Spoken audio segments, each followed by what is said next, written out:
prendre un petit café. Je viens de me réveiller. On prend le temps. On a tout notre temps. Ces temps-ci, j'essaie de faire des vidéos plus courtes. Et là, je me sentais pressé, comme ça. Non, mais citron, vite, vite! Il faut tout dire dans un laps de temps bref. Mais pourquoi? Il faut prendre son temps dans le reconditionnement de la douleur. Ça prendra le temps que ça prend. Il n'y a aucune presse. Donc, on a le temps de prendre un petit café. Le matin, comme ça, en se réveillant. Ça fait du bien prendre son temps. Aucune presse. Vous savez déjà d'avance, vous, mais je vous avertis, celle-ci pourrait être longue. Et c'est pas grave.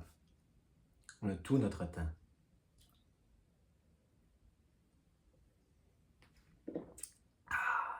Ça fait du bien. Donc, ça fait plusieurs fois que j'essaie de faire cette vidéo. Initialement, je me suis dit peut-être que je devrais la séparer en deux, faire 2 vidéos de 20 minutes pour que ça soit plus court. C'est long, 40 minutes. Mais il y a quelque chose qui ne fonctionnait pas.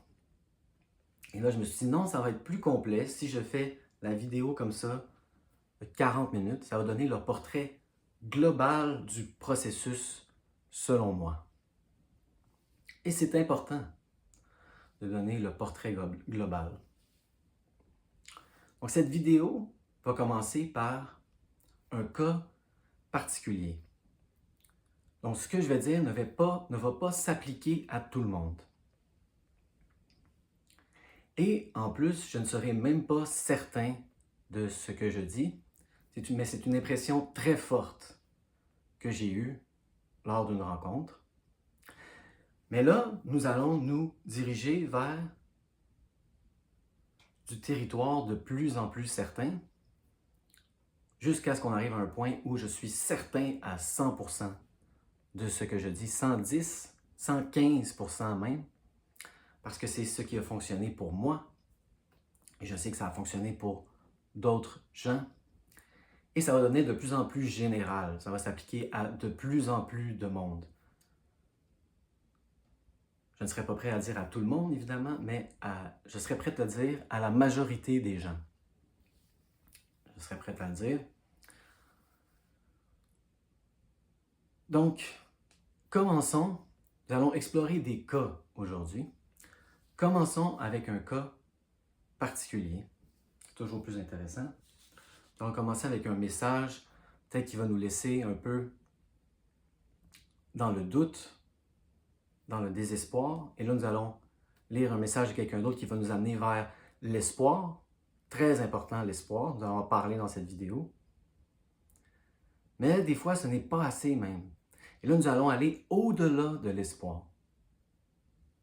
Vers quelque chose de plus ferme, de plus solide, sur lequel on peut baser notre rétablissement. C'est difficile de baser notre rétablissement sur l'espoir, parce que l'espoir, tout comme les symptômes, fluctue. Et là, si vous basez sur l'espoir, c'est du sable mouvant. Il y a des hauts, mais il y a des bas. Et là, vous allez vous décourager à chaque fois que ça baisse. Ce n'est pas une bonne base ferme pour votre rétablissement, mais il y en a une. Ça va être ça le thème central de la vidéo. Une base ferme pour votre rétablissement. Donc, on va commencer sur du mou, un peu dans l'incertitude, un peu dans le doute, un peu dans le désespoir. On va s'avancer vers l'espoir, ça va être de plus en plus ferme. C'est encore mou. Et là, on va s'avancer sur du solide et de la certitude. Et on va finir là-dessus. Au-delà de l'espoir. Donc, commençons. Quelqu'un m'a écrit un message. Bonjour Simon. C'est mon nom. Je l'utilise rarement dans la chaîne, mais les gens qui ont fait des sessions avec moi le connaissent. Ça fait longtemps que je n'ai pas donné de mes nouvelles, mais je préfère cette fois t'écrire car je ne me sens pas de parler. Ma vie est tourmentée, donc une anxiété plus, et des muscles très contractés, douloureux et des tremblements. Je n'arrive pas à me concentrer. Mais je continue à rester calme et à dire à mon cerveau que ce sont des sensations et qu'elles ne sont pas dangereuses. Et aussi à écouter les vidéos. Mais là, c'est intense et j'ai beaucoup de mal. Je dis à haute voix les émotions que je ressens, car elles sont intenses aussi. Si tu as des idées pour m'aider ou en parler dans une vidéo, je te remercie. Bonne journée. Donc, non seulement ça, c'est une personne avec qui j'ai fait des sessions, mais c'est une personne qui a une place importante dans mon cœur parce que c'est la première personne avec qui j'ai fait des rencontres. Nous avons beaucoup parlé, parlions fréquemment au début. Et là, les rencontres se sont espacées. Elle a commencé à voir Lily Road en parallèle. Lily Road la faisait écrire dans des colonnes comme ça, mais pour en parler, évidemment, dans la session plus tard. Elle n'a pas fait beaucoup de sessions avec Lily Road. Elle a arrêté de me voir. Et là, à un moment donné, nous avons fait une session. Ça faisait longtemps que je ne l'avais pas vue. Nous avons fait une longue session et je ne l'ai plus revue depuis. Et là, elle m'écrit ce message. Et j'ai longtemps pensé à cette session. C'était une session intéressante où cette personne a parlé des symptômes pour la grande majorité de la session. Et ça, comme je l'ai dit et je vais le répéter, si vous voulez parler avec moi, si vous voulez me parler des symptômes pendant des heures, je vais vous écouter de façon très attentive. Vous pouvez faire ça si vous voulez. Il n'y a pas de jugement. Mais là, si vous me demandez mon opinion, si tu as des idées pour m'aider ou en parler dans une vidéo, évidemment, je vais vous dire, je vais vous poser la question, pourquoi parler des symptômes pendant des heures? Donc, cette personne m'a décrit, il y a eu beaucoup de descriptions de sensations physiques. Par exemple, je vais vous en donner un. Si on met une sacoche comme ça, la ganse sur le trapèze crée des sensations intenses de douleur, de brûlure à 8 sur 10, 9 sur 10. Et là, même lorsqu'elle enlève la ganse, elle enlève le sac à main, c'est comme si elle sent encore la ganse à 8 sur 10 sur son trapèze. Et là, il y a des mots qui font éruption comme « Ah, c'est mes cervicales ». On est dans le structurel. Comme ça, pendant longtemps. Symptômes, sensations physiques. Comme je le dis toujours, il faut pivoter du physique vers le psychologique, du structurel vers l'émotionnel. J'en ai appris beaucoup dans cette session sur les symptômes, sur ce qui se passait physiquement. Et là, à la fin de la session, elle me dit « Ah oui, et il se passe quelque chose de très important avec ma fille en ce moment. » Et là, elle me dit pas quoi, et là, elle tourne autour du pot avec ce sujet. Moi, je sentais qu'elle ne voulait pas en parler, donc je n'ai pas forcé quoi que ce soit. Très important. Mais j'espère que vous voyez le mécanisme ici. J'ai eu une impression très forte après la session, qui a continué de grandir. Je n'ai pas fait de vidéo après cette session. Et ça me surprend parce que c'était une session qui m'a marqué. Les symptômes sont une diversion. On parle des symptômes comme ça pendant des heures et des heures. Et là, à la fin, il se passe quelque chose de vraiment important avec ma fille. On tourne autour du pot, on n'en parle pas. Et ça, c'est quelqu'un qui s'est déjà fait dire par plus d'un psychothérapeute. C'est comme si tu es bloqué, c'est comme si tu ne veux pas parler des vraies choses. Et souvent, ça met un terme à la relation psychothérapeutique. Qu'est-ce qu'on fait ici? Pourquoi on continuerait? C'est comme si tu ne veux pas parler. Et elle le dit ici. Hein? Je ne me sens pas de parler. Elle ne veut pas en parler. Mais on parle des symptômes, on parle des symptômes, on parle des symptômes. Parce que c'est une diversion. On ne veut pas parler de ça ici. Moi, c'est ça que j'ai senti. Je ne suis pas sûr, comme je l'ai dit au début de la vidéo, mais c'était une impression très forte en moi. Et donc, je vais me servir d'un cliché. Ce n'est pas parce que c'est un cliché qu'il faut l'éviter. Des fois, les clichés sont vrais. Je m'excuse d'avance, je suis désolé, c'est un jeu de mots suremployé, un jeu de mots, justement. Mais ce qu'on n'exprime pas en mots, MOTS, peut s'exprimer en mots MAUX. C'est mon impression. Lily Rhodes, elle la faisait écrire comme ça dans les colonnes pour pouvoir justement en session en parler. Il faut en parler. Moi, mon impression, c'était ça. C'était qu'il y avait comme un blocage. Elle ne voulait pas parler de l'essentiel. Et donc, elle parlait des symptômes comme ça. Ça brûle avec la ganse de la sacoche. Et là, elle, c'est ça, c'est le cerveau. J'espère que vous le savez, ce n'est pas structurel. Lorsqu'elle est dans cette position-là, elle a des douleurs très intenses. Mais lorsqu'elle se... En tout cas, quand on parlait, c'était comme ça. Lorsqu'elle se couche sur le dos, en quelques minutes, les douleurs disparaissaient. Cas d'exception, ce n'est pas structurel. La douleur structurelle ne fonctionne pas comme ça. C'est structurel, même si on se couche, ça continue de faire mal. Les douleurs disparaissent. Les douleurs de 8 sur 10, 9 sur 10, à cause d'une ganse de sacoche, disparaissent lorsqu'on se couche. Cas d'exception. Donc ça, c'est particulier à une personne. Ce n'est pas quelque chose qui s'applique à la majorité des gens, mais je voulais en parler. Parce que j'essaie de faire le processus plus large et ne pas me restreindre comme ça au reconditionnement de la douleur étroite, comme Dan Buglio. Moi, comme je le dis toujours, et je vais le redire, je conseille fortement de ne pas parler des symptômes. Si vous voulez en parler, c'est correct, mais à quoi ça sert parler des symptômes? Non seulement ça ne sert à rien, mais ça donne de l'attention aux symptômes. Vous nourrissez les symptômes. De quoi se nourrissent les symptômes?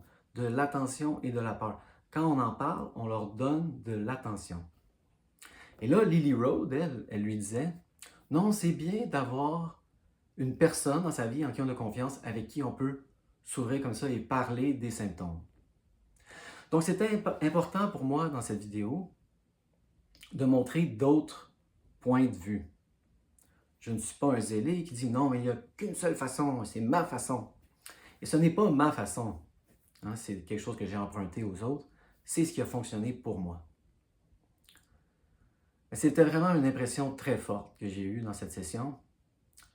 Pour cette personne, ce qu'on n'exprime pas en mots, MOTS, peut se manifester en mots, MAUX. Mais moi, dans mon processus, j'ai compris à un certain moment donné que je voulais faire de la psychothérapie. Admettons qu'on prend mon processus comme ceci, à peu près à la mi-chemin, comme ça, j'ai décidé, je crois qu'il faut que je fasse de la psychothérapie. Et là, je cherchais un thérapeute et je n'en trouvais pas de bon. Par le temps que j'ai trouvé un bon psychothérapeute à qui je pouvais enfin parler, m'ouvrir, c'est important de s'ouvrir comme ça à d'autres êtres humains. Moi, l'écriture, j'ai toujours trouvé que c'est comme me parler à moi-même. C'est important pour moi de m'ouvrir à quelqu'un d'autre. Et lorsque j'ai trouvé les bons thérapeutes, je constate que mon processus était presque fini. Donc, je n'ai jamais vraiment écrit. C'est vrai que j'essayais de m'exprimer de plus en plus, mais moi, j'ai encore de la difficulté à m'exprimer, à dire les vraies choses dans ma vie quotidienne. Avec les gens comme ça, avec mes proches. Mais j'ai appris à m'ouvrir. Dans les vidéos, ça c'est plus facile. C'est comme écrire, c'est comme parler à tout le monde, mais à personne dans un sens. Mais j'ai appris à m'ouvrir au moins dans l'espace sécuritaire qu'est la psychothérapie. Moi, je ne suis pas un thérapeute. Donc, je n'ai pas poussé. Elle ne voulait pas parler de sa fille, mais elle m'a dit ça. Il y a quelque chose de majeur qui se passe avec ma fille. Et là, elle ne m'en parle pas. Elle tourne autour du pot. Mais on parle des symptômes. Symptômes, symptômes. c'est une diversion. Donc, je voulais commencer avec ça pour donner un portrait plus large. Et ça, ce n'est pas quelque chose qui s'applique à tout le monde. C'est pas parce que vous commencez à parler comme ça que la douleur va disparaître. Et certaines personnes, peut-être, parlent un peu trop. Comme des gens, par exemple, qui font des vidéos de plus de 40 minutes. Aïe, aïe, aïe. Donc ça, 15 minutes, c'était une section de la vidéo. Je vais le répéter, c'est une impression très forte que j'ai eue. Ce concept qu'on pourrait résumer par ce qu'on n'exprime pas en mots, MOTS peut s'exprimer en mots, MAUX. C'était une impression très forte que j'ai eue dans la session, mais je ne suis pas sûr de ce que je dis. Et ça s'applique seulement à cette personne, dans un cas particulier. Et là, nous allons lire un autre commentaire que quelqu'un m'a envoyé. Et là, nous nous dirigeons plus vers une note positive. Donc ça, c'est intéressant. Salut Simon. Une autre personne qui connaît mon nom. J'espère que tu vas bien. Je voulais juste écrire ce message, même si je n'ai rien de particulier à te dire. Simplement pour te remercier de l'accompagnement. Effectivement, les douleurs se sont améliorées. Ça, c'est une bonne nouvelle. Mais, c'est plutôt sur l'aspect mental que j'ai des améliorations. Ah, comme si j'avais retrouvé un espoir. Voilà, je voulais juste te remercier pour tout ce que tu fais. Donc ça, des messages comme ça me fait extrêmement plaisir, ça me fait chaud au cœur, évidemment. Il y a quelqu'un d'autre qui m'a envoyé un message relativement similaire récemment, un peu plus long. Mais c'est pas comme s'il y en a des tonnes. Et donc ça fait du bien, c'est sûr. Donc, merci pour vos remerciements. Mais je réfléchissais à ça et je me disais, si on fait un parallèle avec le processus, est-ce qu'on fait ça? Est-ce que je fais des vidéos pour les remerciements, pour les visionnements? Ou qu'est-ce qui arriverait si quelqu'un mettait un commentaire négatif? Est-ce que je me laisserais influencer par ça? Ah, je ne veux plus faire la chaîne. Pourquoi je fais la chaîne? Parce que j'ai pris une décision de faire la chaîne. Et ça va être ça le thème central de la vidéo, prendre une décision. Donc déjà, là, on est plus dans un message d'espoir. La personne commence à comprendre des principes vraiment importants, selon moi. Les douleurs se sont améliorées, mais c'est plutôt sur l'aspect mental que j'ai des améliorations. On ne mesure pas nos progrès par les symptômes qui fluctuent. On mesure nos progrès comme ça par nos réactions mentales. C'est psycho-émotionnel.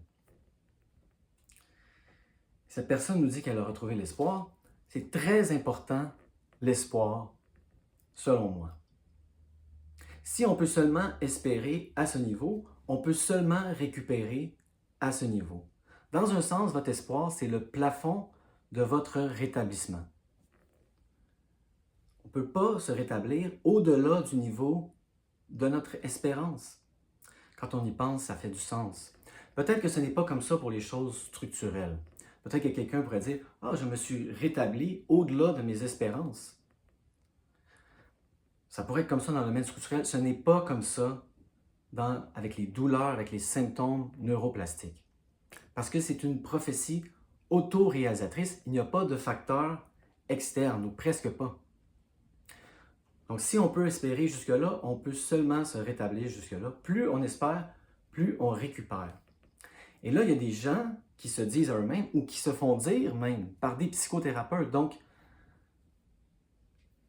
moi, je considère que c'est bon d'aller voir des psychothérapeutes, mais il faut faire attention, ça m'a pris du temps de trouver les bons.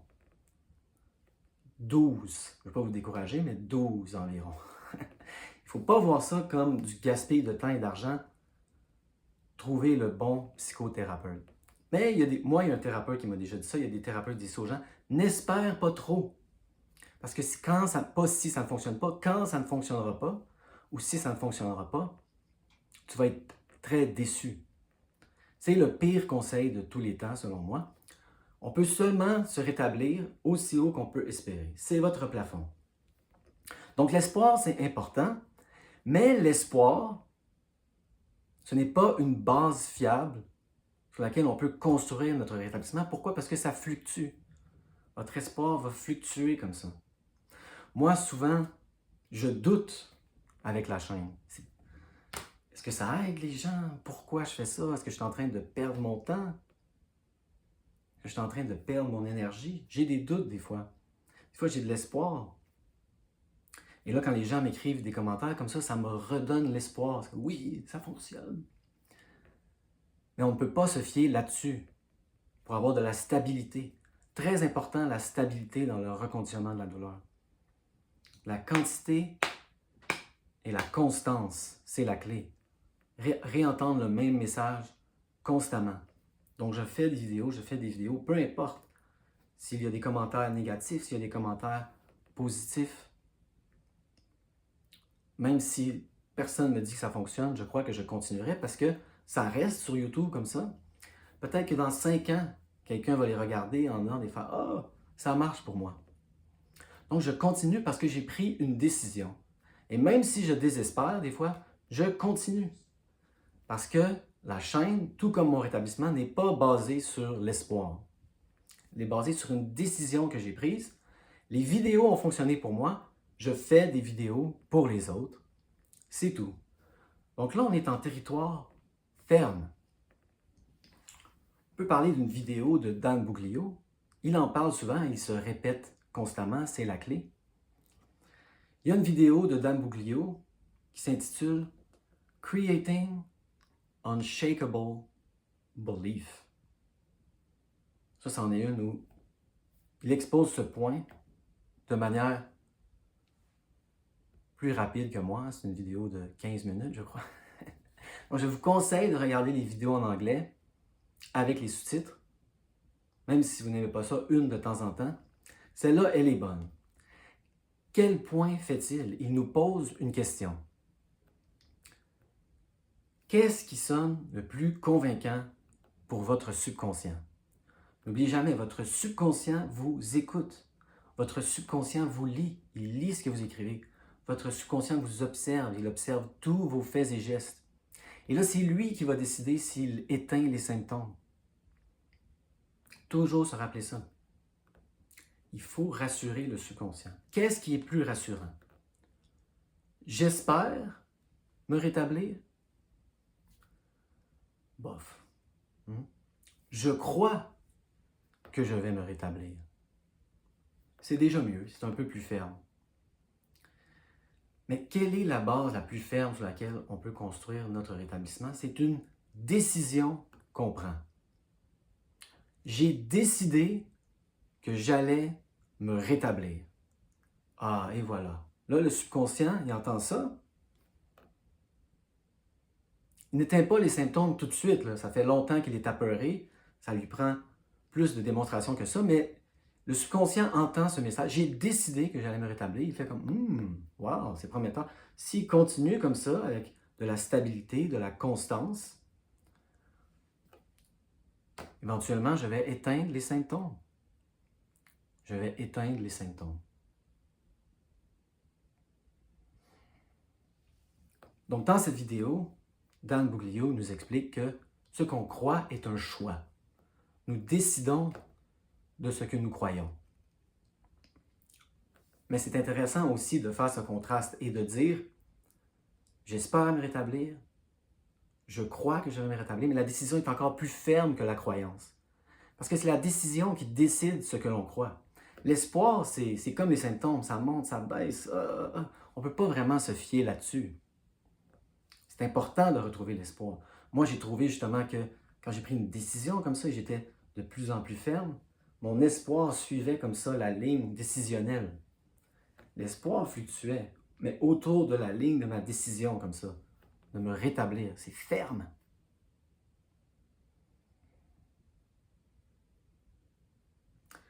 Donc là, je suis allé voir dans les commentaires de cette vidéo de Dan Buglio et j'en ai pris un au hasard. Ce n'est pas un commentaire que j'ai pris dans une histoire de succès. Je ne sais pas qui a écrit ce commentaire. si la personne a éliminé les symptômes, mais voici le genre de commentaires que beaucoup de gens qui se rétablissent écrivent. C'est comme ça qu'ils commencent à parler, c'est comme ça qu'ils commencent à écrire. C'est ça l'attitude qu'il faut cultiver. Je vais lire en anglais. Hi Dan, chronic dizziness since May. There is nothing wrong with me. I am healthy and strong.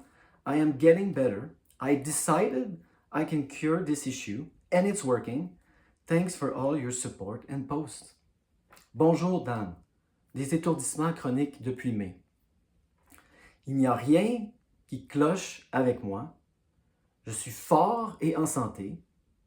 Je m'améliore, je vais de mieux en mieux. J'ai décidé que j'allais me rétablir et que ça fonctionne. Merci pour ton support et tes vidéos. Et voilà. Donc, je ne sais pas si vous avez vu la progression ici. Du premier message au deuxième, déjà on était plus dans de l'espoir, on sentait une lueur. Oh wow, peut-être que je vais me rétablir à 100%. Mais là, on est sur du territoire ferme et ultimement, c'est là que vous voulez vous rendre. Si vous voulez mes conseils, c'est ça l'attitude à adopter. On décide qu'on va se rétablir et on commence à parler comme ça et ça rassure le subconscient. Le subconscient entend ça et fait comme moi.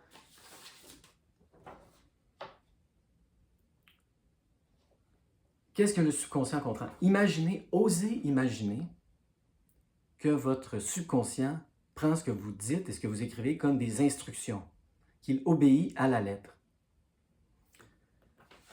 Qu'est-ce qu'il comprend? Ma vie est tourmentée, des muscles très contractés, douloureux, des tremblements. Je n'arrive pas à me concentrer.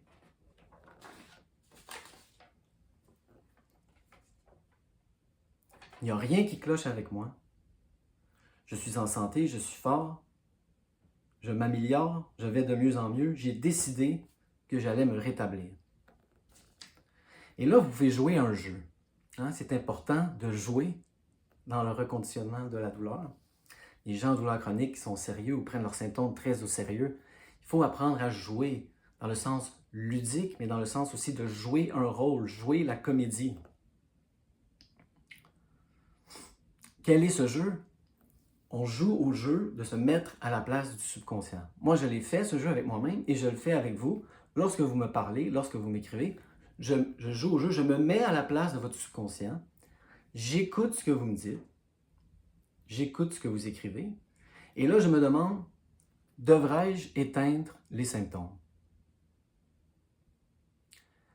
Et plus souvent qu'autrement, désolé, vous n'aimerez pas la réponse. La réponse est non. Avec les deux premiers messages, désolé, je suis votre subconscient, je n'éteins pas les symptômes. J'aimerais ça, mais c'est pas moi qui ai décidé. C'est pas moi qui ai inventé les règles du jeu, je les ai seulement découvertes. C'est pas moi qui ai inventé les règles du jeu, désolé. Mais je les connais.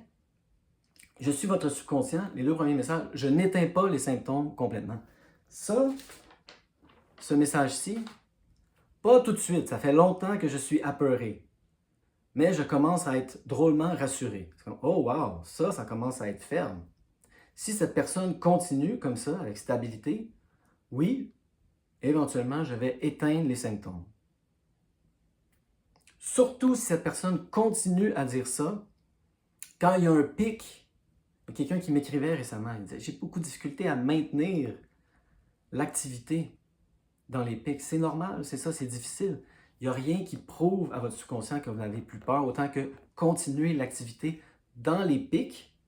Ça, c'est les gestes, mais continuez à dire ceci dans les pics. Là, le subconscient est vraiment impressionné. Le subconscient est là comme « wow », en plein pic de douleur. Il continue l'activité. Il dit « il n'y a rien qui cloche avec moi ». À 8 sur 10, rien qui cloche avec moi. Je suis fort et en santé. Je m'améliore, je vais de mieux en mieux. J'ai décidé que j'allais me rétablir. Wow! Moi, je suis le subconscient, là, je suis impressionné. Je me dis, ça continue comme ça, je vais éteindre les symptômes. Et c'est comme ça que ça fonctionne dans mon expérience. une demi-heure. Donc, on a commencé vraiment avec un cas particulier. C'est du cas par cas, souvent. Et je veux vraiment pas faire comme Dan Bouglio, juste faire une vidéo de 20 minutes où je vous explique seulement la deuxième moitié de ce processus.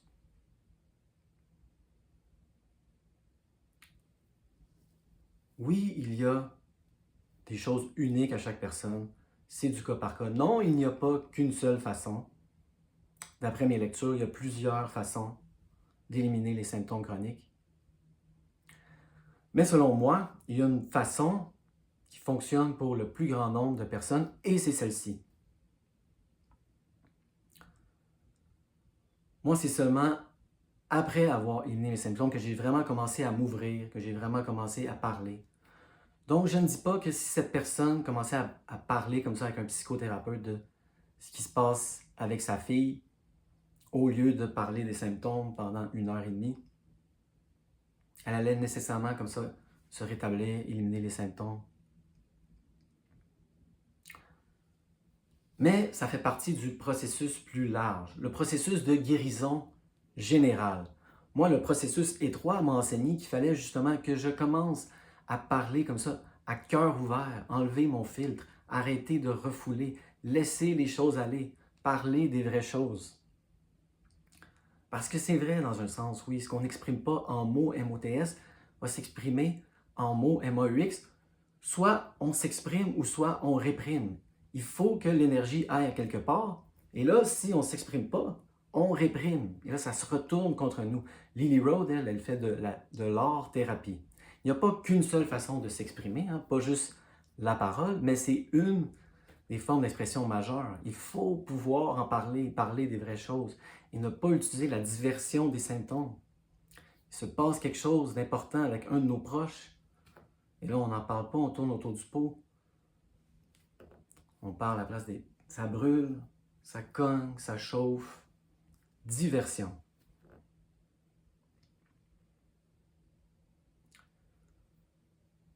Mais ça, c'est mon impression et je ne suis pas sûr. Mais là, lorsqu'on va dans la deuxième moitié, moi, d'après ce que j'ai compris du processus, on n'est pas nécessairement obligé d'aller voir des psychothérapeutes, de parler de tout ça. Ça fait partie du processus plus large. Mais lorsque je lis un message comme ça, je suis votre subconscient, les deux premiers, je n'éteins pas les symptômes.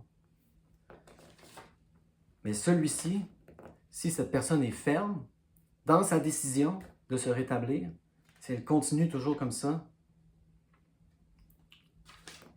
oui, éventuellement, je vais éteindre les symptômes. J'aimerais vous dire bientôt, mais comme je le disais au début de la vidéo, il n'y a pas de presse. Ça, c'est un des facteurs les plus importants dans le reconditionnement de la douleur. Dès qu'on sent qu'il y a un sentiment d'urgence, vite, vite, il faut que j'arrête les symptômes. Ça appeure le subconscient. Il faut vraiment sentir qu'on a tout notre temps. C'est pas parce que justement, c'est pas grave combien de temps ça prend. Parce que, et ça c'est la réalisation ultime, je suis déjà correct. Vous voyez, cette personne, elle l'a écrit. There's nothing wrong with me. Il n'y a rien qui cloche avec vous. Vous êtes déjà correct. Donc, qu'est-ce que ça change? Combien de temps ça prend? C'est pas important. C'est pas grave les symptômes. Même si mon subconscient est un symptôme dans 6 mois, dans 1 an, ça ne change rien. Pourquoi? Ce n'est pas dangereux. Dans mon expérience, c'est paradoxal parce que c'est là que le subconscient éteint les symptômes plus tôt que tard. Quand on arrête justement de s'inquiéter avec le temps, de penser au temps. C'est un peu paradoxal.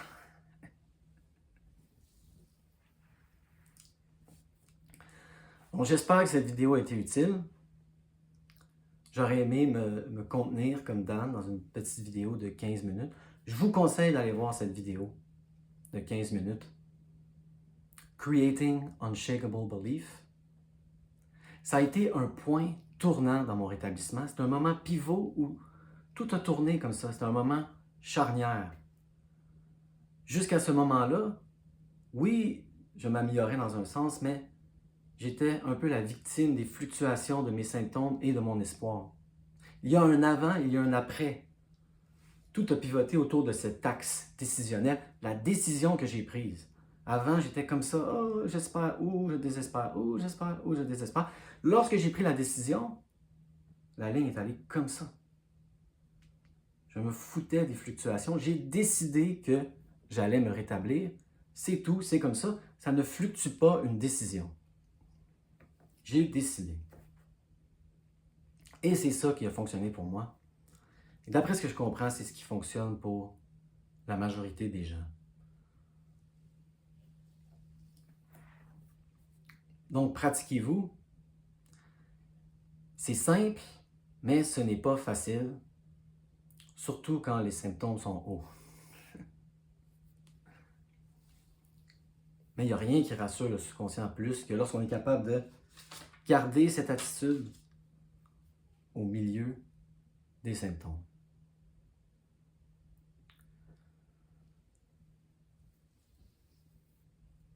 Donc, faites attention à ce que vous dites. Faites attention à ce que vous écrivez. Faites attention à ce que vous faites. Votre subconscient vous lit, vous écoute, vous observe. Osez imaginer qu'il prend tout ça comme des instructions, vous obéit à la lettre. J'ai mal. J'ai mal. Je suis contracté. Le subconscient se dit, ah, on a mal, on est contracté. Il n'y a rien qui cloche avec moi, je suis fort et en santé. Le subconscient se dit, ah, il n'y a rien qui cloche avec nous, je suis fort et en santé. Ça m'a pris longtemps d'intégrer ce message. Il a fallu que je l'entende des milliers de fois. C'est pour ça peut-être que Dan Buglio répète toujours la même chose. Il y a 2000 vidéos. Donc, si vous vous exposez à ce message constamment, vous répétez, répétez, répétez, répétez, répétez, répétez, répétez, répétez, répétez, répétez, comme ça d'une manière légèrement reformulée pour que ça frappe le cerveau d'un autre angle, de manière fraîche, on finit par comprendre. Moi, ça m'a pris plusieurs répétitions pour pénétrer mon crâne. Hein. J'ai la tête dure. J'ai entendu le message des milliers de fois. Et à un moment donné, j'ai pris la décision que j'allais me rétablir. Et là, j'ai réalisé, oh mon Dieu, je suis déjà correct. Et il faut que j'agisse comme si je suis déjà correct. Je joue le rôle de quelqu'un en santé. Et il faut que je le dise.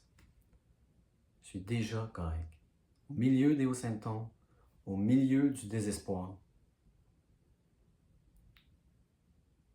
je suis déjà correct.